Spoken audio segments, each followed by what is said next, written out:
Hello everyone. We had started introduction to accountancy chapter.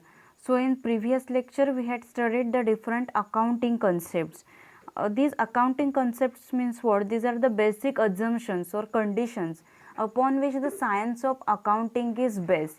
Means these are the principles. So from these principles, with the help of these principles, it is very useful in the business. So with the help of these principles we can easily maintain our accounts. We can easily note down in our in our accounts that what should go through it, means from what principles, according to what principles which we should go further.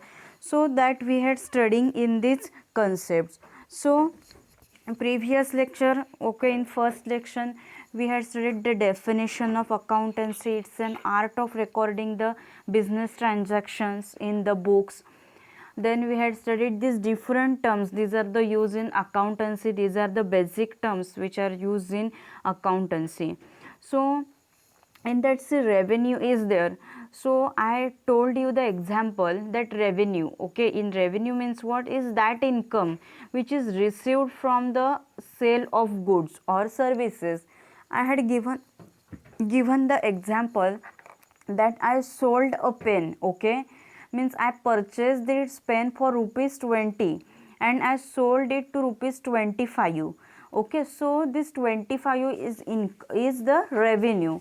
So by mistakenly I had told you that 20 is the revenue, means that price just 20 is the revenue, that I mistakenly told you at the first lecture, but it's not 20. Sorry for that, 25. 25 is the revenue. Means suppose one duster is there, its purchase rate is 30 rupees and I sold it for rupees 50, then that 50 is the revenue. Understand. Then bad debts, voucher accounts, this concept we had seen. Then we had started up accounting concepts. So amongst that, from first 6 concept, that is separate entity, means you and your business, your firm, these both are different from the eyes of account. Then a dual aspect concepts, means every account has two sides, that is left side is debit and right side is the credit. Then accounting period concepts, means 12 months period is there. I told you up to the 31st March of every year. Then money measurement concept was there. Then in that we had studied, according to that, all events or all transactions are recorded in the books of accounts in terms of money only. Means suppose I have land of 2 acres, then its cost, that is 5 lakh. Then if I have tablet making machine, its cost is 50,000. Then I have furniture, its cost is 10,000. That should write in the money, money only. Then we had seen the cost concept, means that cost price is recorded, that I had given you the example of laptop.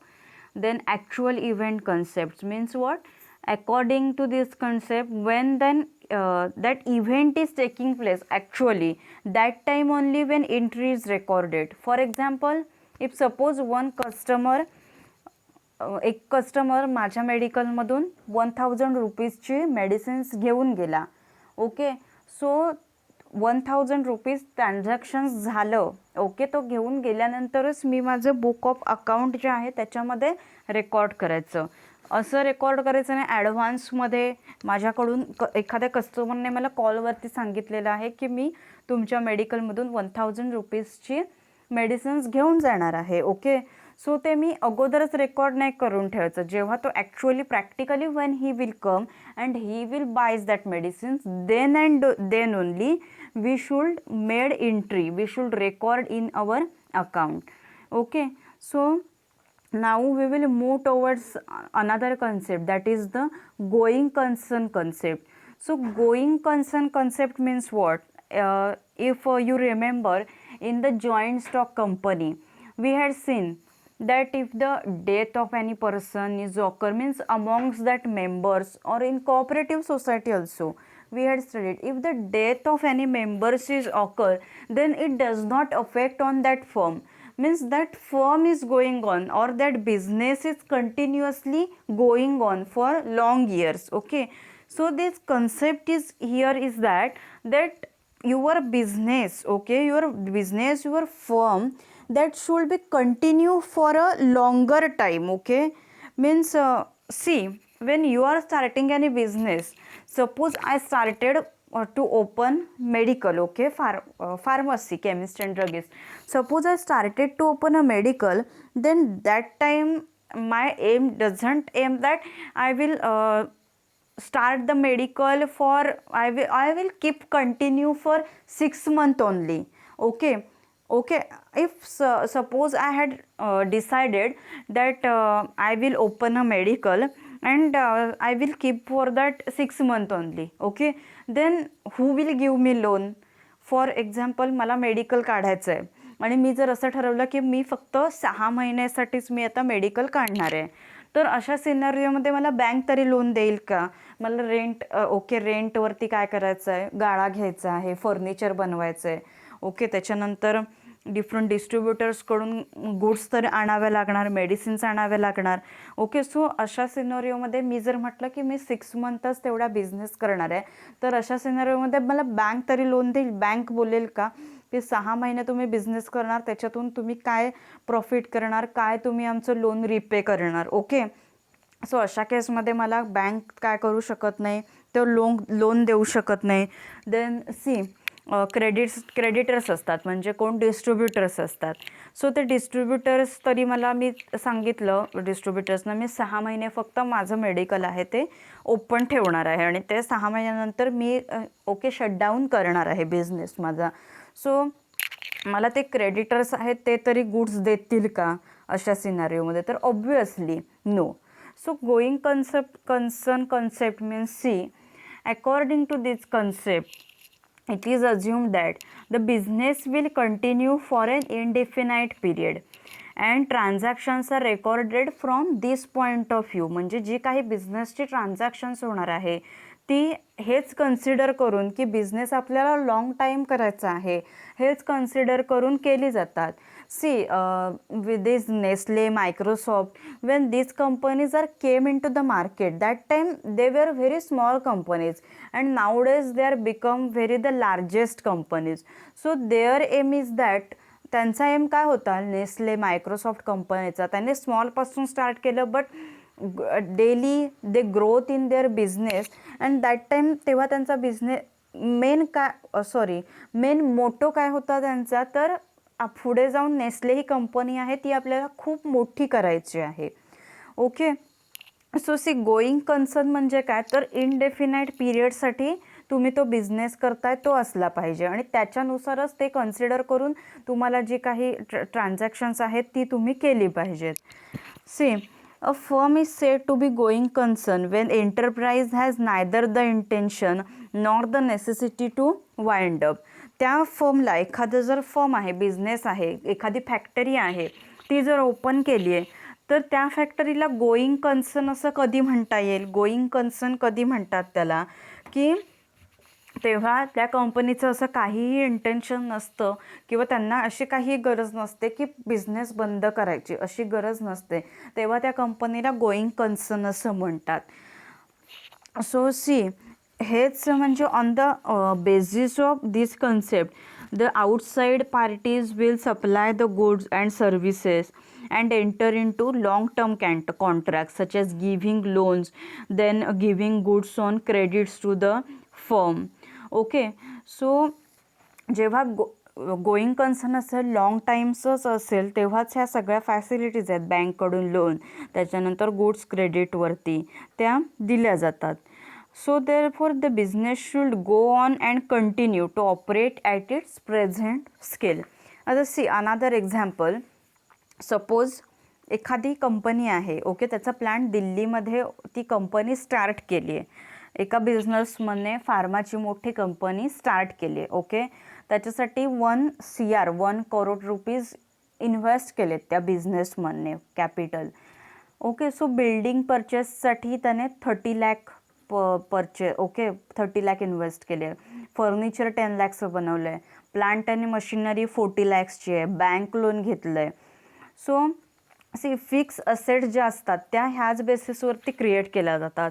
आता त्याला तो जो businessman आहे त्याला long टाईमसाठी business करायचा आहे, म्हणून त्याने त्याची 1 CRची इन्व्हेस्ट केलेली आहे त्याच्यामध्ये. बिल्डिंग परचेससाठी जर गोईंग कन्सर्न लॉंग टर्म असेल तरच पर्सन 30 लाख इन्व्हेस्ट करेल ना. फर्निचरमध्ये लॉंग टाईमसाठी असेल तरच 10 लाख काय करेल, इन्व्हेस्ट करेल ना. ओके, म्हणजे लॉंग टर्मसाठी बिझनेस करायचा तेव्हाच कोणताही पर्सन त्याच्यामध्ये मॅक्झिमम इन्व्हेस्टमेंट करेल. आता ती जी कंपनी आहे दिल्लीमध्ये, ओके फार्माची कंपनी आहे, आणि त्या कंपनीला मुंबईमधून एखादं कॉन्ट्रॅक्ट आलं आणि 4 मंथ्सचं काय आलं, कॉन्ट्रॅक्ट आलं. एखादा कॉन्ट्रॅक्ट भेटतं जसं कंपनीला की ही ऑर्डर कंप्लीट करून द्यायची असते ह्या पिरियडमध्ये, 4 मंथ्सच्या पिरियडमध्ये एवढी ऑर्डर आहे ती कंप्लीट करून द्यायची. सो असं जर काही कॉन्ट्रॅक्ट आलं मुंबईमधून तर आता काय होईल, 4 मंथसाठी चालू आहे कॉन्ट्रॅक्ट. सो तो जो ओनर आहे तो काय करेल, एक बिल्डिंग आहे, ओके ऑफिस बिल्डिंग आहे, ती रेंटवर घेईल. फर्निचर एक साधारण काय करेल, तो रेंटवर घेईल. 4 मंथ्समध्ये काय करेल, कॉन्ट्रॅक्ट आहे ते कंप्लीट करेल तिथे तो. ओके, किंवा तेथून त्याची ऑपरेशन्स जी आहेत ती चालवेल. म्हणजे एक ऑफिस तिथं सेटअप करून मुंबईमध्ये जे काही प्रोडक्शन होईल ते दिल्लीमध्ये होईल, आणि तिथून जे काही अकाउंटिंग असतं म्हणजे मुंबईमध्ये कसा पुढे माल डिस्ट्रीब्यूट करायचा. ओके, सो ते जे काही सगळं असतं तो जो कोणी बिझनेसमन आहे तो मुंबईमधून ओके कॅरी करेल सगळं. सो तो काय करेल, 4 मंथसाठीच आहे, he will get it on rent, and after that 4 months तो रेंट आहे तो काय करेल, पे करेल अँड वाइंड अप.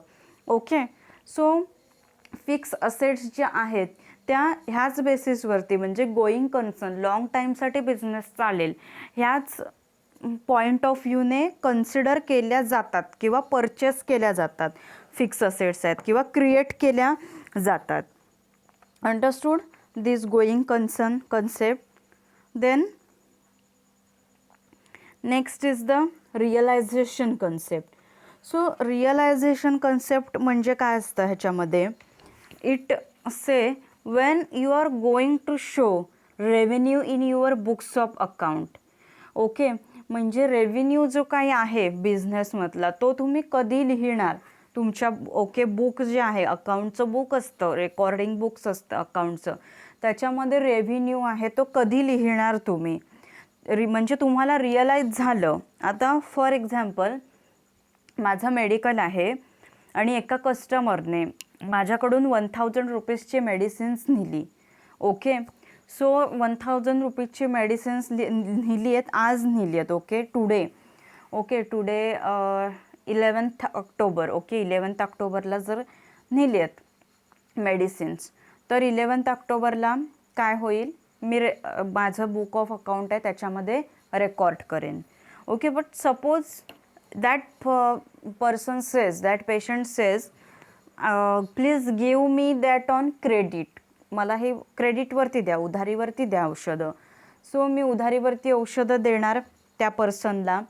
बट जरी मी उधारीवरती आज दिली बट मी लिहिणार कधी, मला रिअलाईज होणार की मी त्या पेशंटला परचेस केली, औषधं विकलेली आहेत, मेडिसिन्स विकलेली आहेत, तरी पण माझे पैसे जे आहेत ते इन फ्युचर येणार आहेत माझ्याकडे, बिकॉज त्याने माझ्याकडून मेडिसिन्स घेतल्यावर he will be legally bound to me to repay my मनी.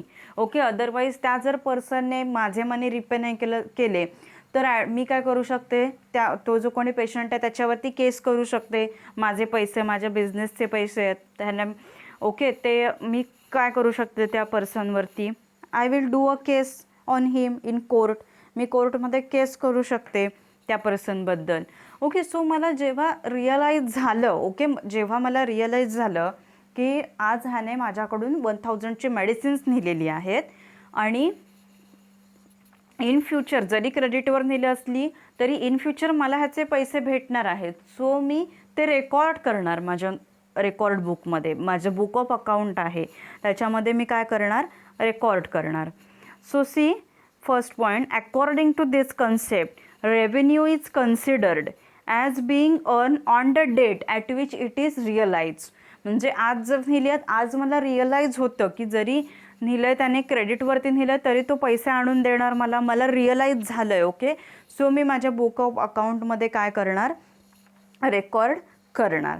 आता सी, अशा केसमध्ये सी अनादर, मला ॲडव्हान्समध्ये एका पेशंटने काय दिलं, बिल दिलं. ओके, 1000 सपोज आता 2000 मला एका पेशंटने सांगितलं होतं माझे this my medicines are there and please you make available this medicines. Okay, and he gives me 2000 rupees in advance. ॲडव्हान्समध्ये त्याने मला बिल केलं. ॲडव्हान्समध्ये म्हणजे काय, म्हणजे त्याने कस्टमर्सने त्या मेडिसिन्स माझ्याकडून अजून घेतलेली नाही आहेत. त्या मेडिसिन्सने फक्त मला त्या पेशंटने मला फक्त सांगितलं की ही मेडिसिन्स आहेत, ही तुम्ही अवेलेबल करून ठेवा आणि एक अवेलेबल झाल्यानंतर 5 days नंतर मी ही मेडिसिन्स न्यायला येईन. बट आत्ता काय घ्या, हे 2000 ज्याचं काय ह्याचं बिल होईल. ओके, साधारण 2000 होईल और जास्त होईल. ओके, 2000 रुपीज हे तुम्ही आत्ता काय करा, घेऊन ठेवा माझ्याकडून. सो मी 2000 रुपये घेतले त्याच्याकडून ॲडव्हान्समध्ये. बट मी 2000 रुपये जे आहेत ते मी ह्याच्यामध्ये बुक्स ऑफ अकाउंटमध्ये माझ्या लिहू शकत नाही. मी केव्हा लिहिणार, जेव्हा ते ट्रान्झॅक्शन कंप्लीट होणार तेव्हाच मी लिहिणार. बिकॉज सी, जरी त्याने मला 2000 दिले असले तरी इन रिमेनिंग दॅट 4-5 days तो पेशंट आहे तो माझ्याकडून परत पैसे मागू शकतो. बिकॉज मी त्याला मेडिसिन्स अजून दिलेली नाही आहेत. 5 days पिरियड आहे. सो त्या 5 days पिरियडमध्ये 10 days पिरियड जो काही असेल त्याच्यामध्ये तो पेशंट आहे माझ्याकडून परत काय करू शकतो, पैसे मागू शकतो. सो मी ते लिहू शकत नाही. मी केव्हा लिहिणार, जेव्हा पूर्ण ते ट्रान्झॅक्शन कंप्लीट होईल.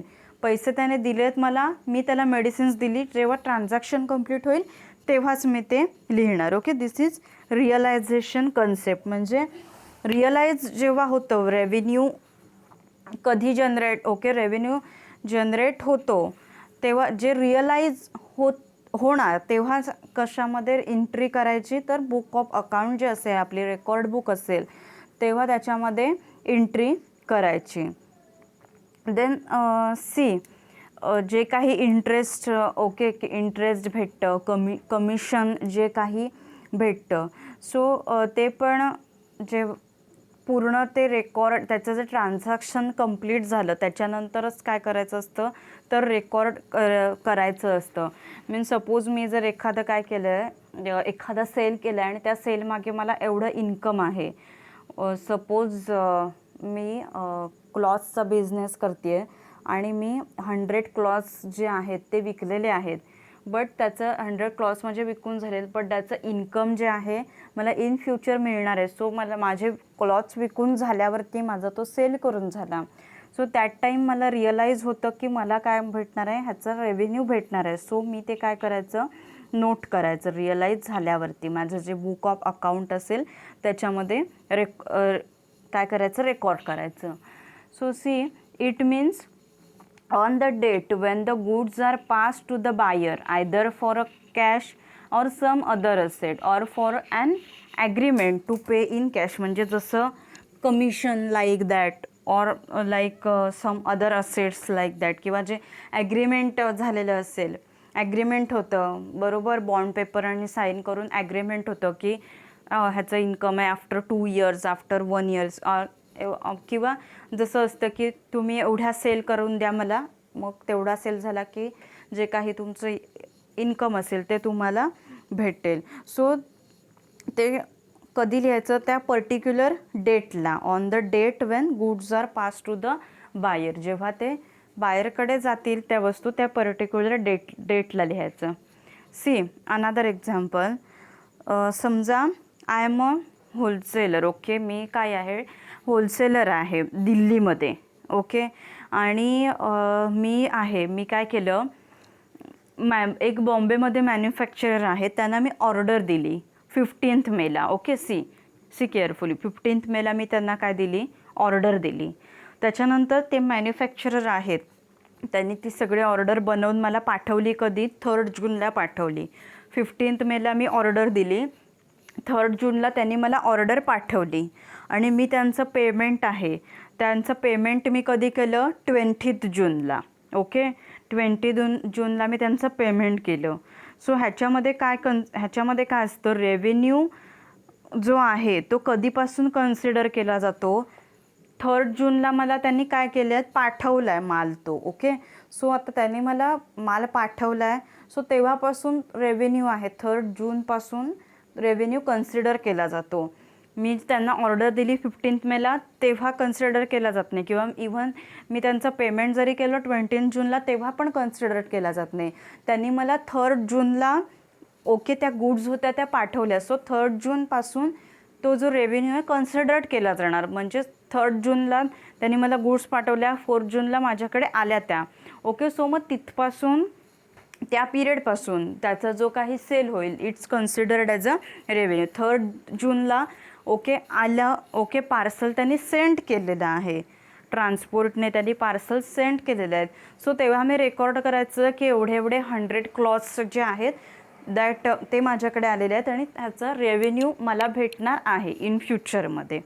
Okay, so this is realisation concept. So म्हणजे रिअलायझेशन ह्या एक्झाम्पलवरून what you say that here revenue जो असतो, revenue is neither earned when an order is received or when the payment is received, but it is deemed to have been earned when the goods are actually dispatched to the customer. जेव्हा goods actually त्या कस्टमरकडे जातात, म्हणजे goods ह्या actually माझ्याकडे जेव्हा आल्या त्या मी order दिल्यानंतर, तेव्हा तो काय केला जातो, रेव्हेन्यू आहे तो मी रेकॉर्ड करणार रेकॉर्डिंग बुकमध्ये.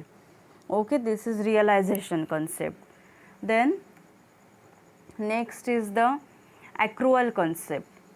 ॲक्रुअल कन्सेप्ट म्हणजे काय असतं की all that business transactions or events so regarding or goods purchase, then that income received is record in that particular year only. ज्या अकाउंटिंग पिरियडमध्ये ओके ते तो त्याचा सेल झाला, एखाद्या प्रॉडक्टचा एक्सपेन्स झाले, सो त्या इयरमध्येच ते रेकॉर्ड करायचं. See for example you all know electricity bill. Suppose electricity bill आहे okay in the of month December मंथचं इलेक्ट्रिसिटी बिल जर जानेवारी, ऑब्वियसली जानेवारी मंथमध्ये भरणार आपण डिसेंबर मंथचं इलेक्ट्रिसिटी बिल. ओके, बट तो जो काही एक्सपेन्स ओके तो जो काही खर्च आहे, सो तो खर्च वॉट जे काही इलेक्ट्रिसिटी बिल येईल 3000 4000, तर ही जी अमाऊंट आहे ती in the month of January record करायची नाही, बट ती कशामध्ये रेकॉर्ड करायची, डिसेंबर मंथमध्येच रेकॉर्ड करायची. बिकॉज डिसेंबर महिन्यातलं ते इलेक्ट्रिसिटी बिल आहे, डिसेंबर महिन्यातला तो काय आहे, एक्सपेन्स आहे तिथला. ओके, म्हणजे त्या महिन्यामधला जो काही सेल असतो, एक्सपेन्स असतो, सो पर्टिक्युलर त्या इयरमध्येच काय करायचा, तर रेकॉर्ड करायचा, सेम इयरमध्ये रेकॉर्डिंग करायचं. आता see for example in the year 2019मध्ये एका कस्टमरने माझ्याकडून 1000 रुपीजच्या गुड्स घेऊन गेला. ओके, क्रेडिटवरती घेऊन गेला तो कस्टमर. आता सी 2019मध्ये घेऊन गेला कस्टमर क्रेडिटवरती. देन 2020मध्ये ओके 2020मध्ये मला त्याने ते 1000 रुपीज होते ते आणून दिले, बट मी ते 2020मध्ये रेकॉर्ड नाही करायचे. ते रेकॉर्ड कशामध्ये करायचं, 2019मध्येच रेकॉर्ड करायचे, बिकॉज 2019मधला तो सेल आहे. सो त्याच इयरमध्ये काय करायचं, तर रेकॉर्डिंग करायचं. ती जी एंट्री आहे ती त्याच इयरमध्ये रेकॉर्डिंग करायची. Okay, so see it means that all transactions or events not yet settled in cash must be taken in to account. म्हणजे जरी त्यांनी क्रेडिटवर नेलं आहे तरी पण त्या पर्टिक्युलर इयरमध्ये रेकॉर्डिंग करायचं. So see the cost of goods purchased must be recorded in that year only. ज्या काही गुड्स आहेत त्या परचेस केलेल्या आहेत, सो त्याची एंट्री आहे ती त्या पर्टिक्युलर इयरमध्येच करायची असते. Understood. This accrual concept means what, त्या पर्टिक्युलर इयरमध्येच त्याची एंट्री करायची असते. So accrual concept means all transactions or events which are not settled in cash must be taken into the account. So similarly, the cost of goods purchased must be recorded in the year in which the liabilities are incurred, regardless of when payment is made. Okay, so see here for another example, if one borrow rupees 50,000 at the rate of 10% per annum. Okay, म्हणजे एखाद्याने काय केले 50,000 rupees आहेत. Okay, तर ते इंटरेस्टवरती घेतलेत. So at the end of the year that 5,000 will become due as interest. Okay, 50,000 घेतलेले असतात, बट एंड ऑफ द इयरला इंटरेस्ट ओके त्याचं 5,000 रुपीज होणार. So if the amount is paid, the record will certainly show it. And if however the amount is not paid, there is liability to pay the amount which must be recorded. Okay, so त्या particular इयरमध्येच जे ते transactions जे होईल त्याची त्या particular इयरमध्येच काय करायची, तर एंट्री करायची त्याच इयरमध्ये. म्हणजे सी आता आपण जे एक्झाम्पल बघितलं, 50,000 घेतलेले आहेत, 10% त्याचा रेट आहे पर इयर, पर ॲनम म्हणजे काय, पर इयर. सो ॲट एंडिंगला काय होईल, 5,000 इंटरेस्ट होईल त्याच्यावरती. सो ती जी अमाऊंट जर पेड केली तर रेकॉर्ड आहे त्याच्यामध्ये ते आपण त्या पर्टिक्युलर इयरमधलं ते रेकॉर्डिंग बुकमध्ये करणार. आणि suppose if amount is not paid, there is liability to pay the amount which must be recorded. आणि सपोज त्या पर्सनने पे नाही केले ते, तरी पण त्या पर्टिक्युलर इयरमध्ये, ज्या इयरमध्ये त्याने पैसे घेतलेले असतात, सो त्या इयरमध्येच त्याचं रेकॉर्डिंग आहे, त्याची एंट्री आहे ती काय करायची, तर रेकॉर्ड करायची. Okay, means this liability which must B recorded. Then see accrued expenses or amount which yet to be paid is recorded as accrued liability. We all know liability means what. So accrued liability म्हणजे काय, की जे काही expenses होतील, जे काही खर्च होतील किंवा जे काही अमाऊंट आहे ती पेड करायची. म्हणजे फॉर एक्झाम्पल मी माझ्या बिझनेससाठी 2020मध्ये लोन घेतलेलं आहे. ओके, सो ते लोन मला एक पिरियड आहे पर्टिक्युलर, 5 इयर्सचा पिरियड आहे. बट जे काही मला जी अमाऊंट मला ह्या 1 इयरमध्ये पे करायची आहे. ओके, मीन्स सपोज 5 लाखचं लोन घेतलेलं आहे मी. देन जो पर मंथ जो काही माझा हप्ता जो बोलतो आपण, ते जे काही अमाऊंट असेल माझी 10,000 20,000. ओके, सो ती पूर्ण इयर्सची जी काही अमाऊंट असेल ती काय करायची, त्या पर्टिक्युलर इयरमध्ये रेकॉर्ड करायची. त्याला ॲक्युअर्ड लायबिलिटी म्हणून ती रेकॉर्ड करायची माझ्या बुकमध्ये. Then accrued revenues or amount to the realise is recorded as accrue assets in the balance sheet. म्हणजे बॅलन्स शीट जे असते, ॲक्युअर्ड रेव्हेन्यू, ओके, जेव्हा मला रिअलाइज होतं की मला ह्याच्यातून रेव्हेन्यू भेटणार आहे. ओके, सो ती जी रेव्हेन्यूची अमाऊंट जी आहे ना, तीसुद्धा ॲक्युअर्ड असेट्स म्हणून बॅलन्स शीटमध्ये काय केली जाते, रेकॉर्ड केली जाते. म्हणजे सी, मी क्लॉथचा बिझनेस करते आहे. सो क्लोथ आहेत माझे टोटल 1,000 ड्रेसेस आहेत, ते काय केले आहेत, विकले गेलेले आहेत. ओके, सो 1,000 ड्रेसेस जे आहेत सगळे ते टोटल मी समजा 50,000ला विकलेत. ओके, सगळे ते माझे 50,000ला विकलेत ते सगळे. म्हणजे माझं मार्जिन धरून, इन्कम प्रॉफिट जे काही असतं ते सगळं धरून, सेल प्राईस धरून सगळं. सो ते जे 50,000 जे आहेत ना, ते माझे ॲक्युअर्ड असेट म्हणून बॅलन्स शीटमध्ये रेकॉर्ड होतात.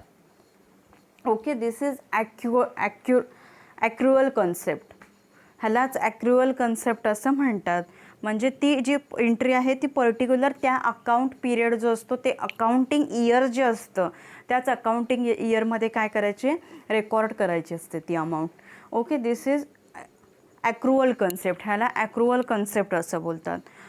So today we are seen going concern concept means firm will be going for a longer time. So by considering this all transactions were made. हे कन्सिडर करूनच सगळी ट्रान्झॅक्शन्स आहेत ती काय केली जातात, बनवली जातात. आणि फिक्स असेट्स आहेत त्यासुद्धा ह्याच फेनॉमेनॉनवरती काय केल्या जातात तर क्रिएट केल्या जातात.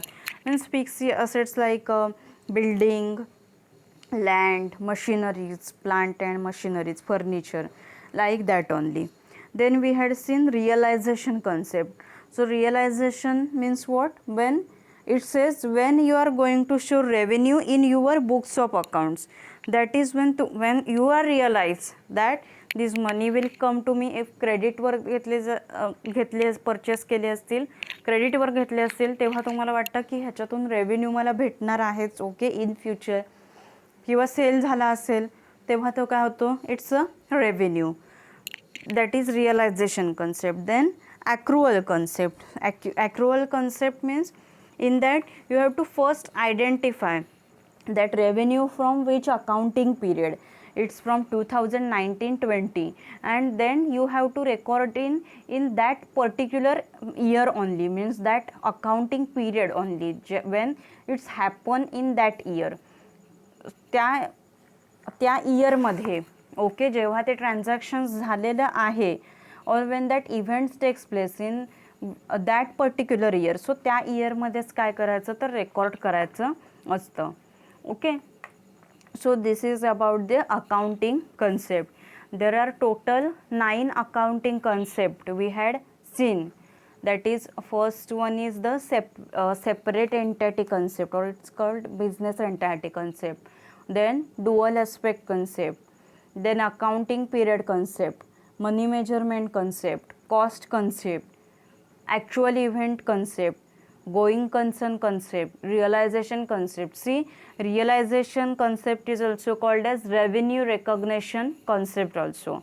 And last is the accrual concept. So see, among this concept that you will ask the definition of accounting concepts, then a separate entity concept, dual aspect concept, and money measurement concept. These are very important from your exam point of view.